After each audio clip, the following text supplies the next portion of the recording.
Образ событий. Образ Бога наследуется образом Абсолюта. Выражая фрактал Абсолюта, мне хочется как можно больше показать граней образа Бога, чтобы наполнить мир ясностью относительно происходящих в нем событий, явлений, закономерностей и так далее. Если человек создан по образу и подобию Бога, значит он проходит все особенно значимые опыты жизненного пути, по которому прошел Бог, на своем опыте. Мы формируемся по образу Бога и уподобляемся Ему через образ жизни, который Господь Бог применил в основу своей сути, что проявляется и который можно отследить по принципу множественного числа или большинства. Образ события мы, люди, программируем сами, своими жизнями. Все, что мы переживаем, это то, что мы напрограммировали. И есть субъективный и коллективный образ событий разных масштабов, от семьи через вид до Бога. Все, что мы программируем сейчас, мы обязательно будем переживать на всех уровнях, пока не перекодируем на нечто другое. Святое место пустым не бывает. К примеру, вовсе не имеет значения, было событие распятия Христа на самом деле или не было. Значение имеет то, что это событие есть в сердцах множества миллиардов людей, живших до нас и живущих сейчас, что суть вера. То есть то, во что верят люди, вне всяких сомнений, существует наяву, как минимум в поле веры, что есть объективная реальность субъективного характера. И не имеет значения наличие или отсутствие такого явления в истории или любом другом пространстве памяти или событий. Значение имеет вера, на которой стоит весь этот мир, как и стоит на вере Бог. Точно то же самое можно сказать про теорию заговора. Если миллионы людей верят в теорию заговора, то значит, есть все основания утверждать, что в настоящем мире существует заговор. Это можно проверить 7 миллиардов раз и перепроверить столько же раз. Для этого нам понадобится включить собственную честность и посмотреть на свой образ мышления и на поведение, соответствующее такому мышлению. Так мы видим, что любая стратегия, будь то государственный интерес, корпоративная тайна, стратегия на игру в футбольной команде, битва на онлайн-арене или на ринге, по сути, является заговором одних против других. И уж если на этих уровнях существуют заговоры, то и о теории заговора как таковой смело можно утверждать. При этом необходимо заметить проявление отрицания теории заговора, которая в основе своей базируется на предрассудке о естественном ходе событий, что в массах понимается частично, то есть неполно, потому и на предрассудке. Если естественность понимать более-менее полно, будет неуместным отрицать теорию заговора, поскольку заговор – это естество человека. Буквально, это культура и традиция человека взаимодействовать с окружающим миром. Традиция, которой не 10 тысяч лет. Такое поведение встроено в наше ДНК. Это часть образа нашего поведения, который, кстати, не подобает Богу, ибо Бог – это как минимум абсолютная искренность и открытость с одной стороны, и совершенная тайна с другой.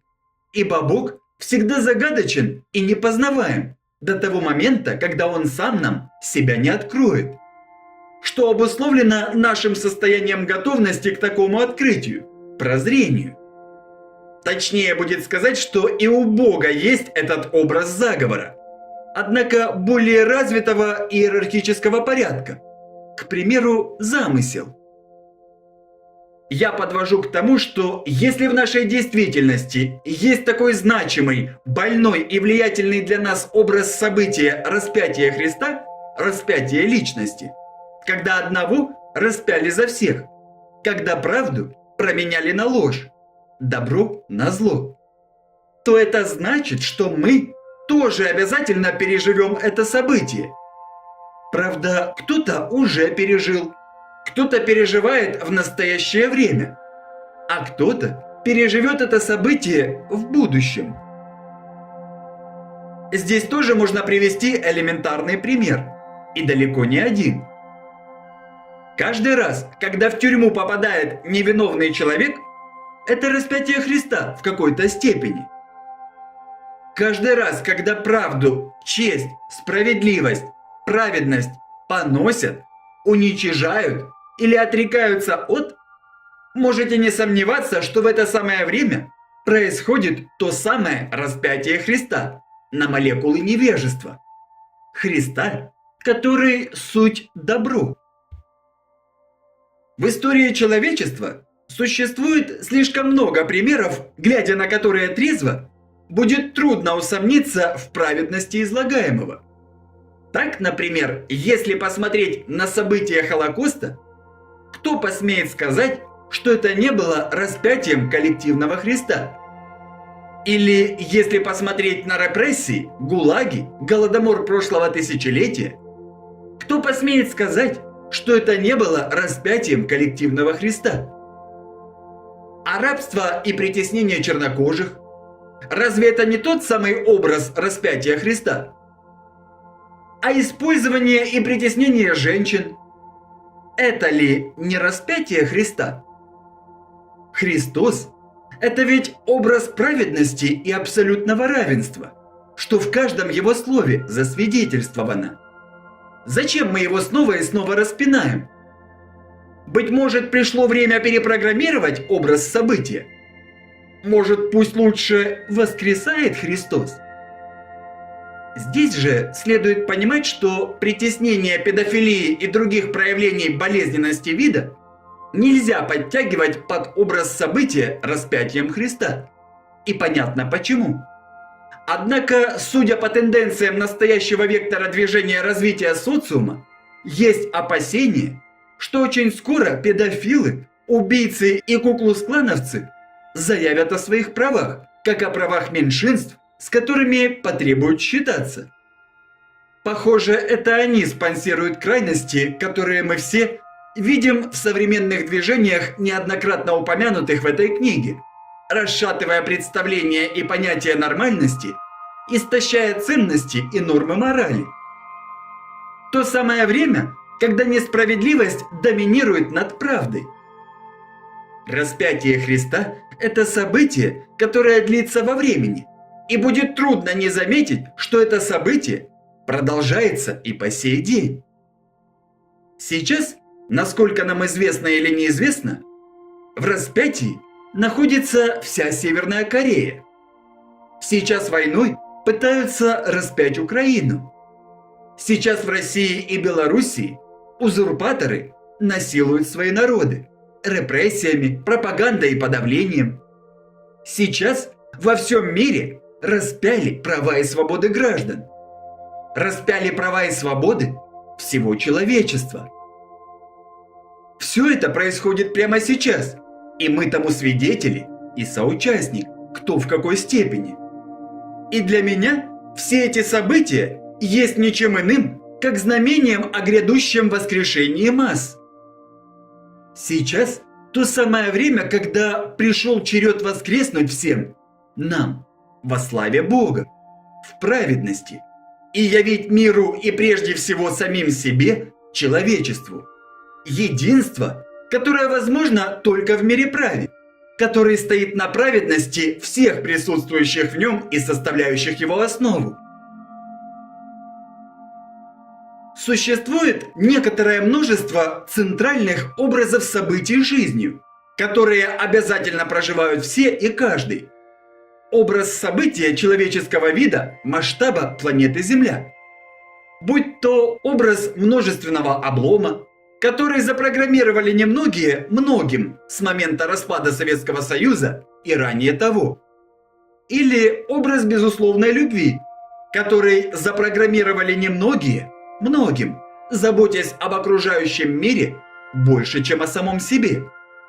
И здесь важно вспомнить закон, который гласит «по делам нашим будет нам».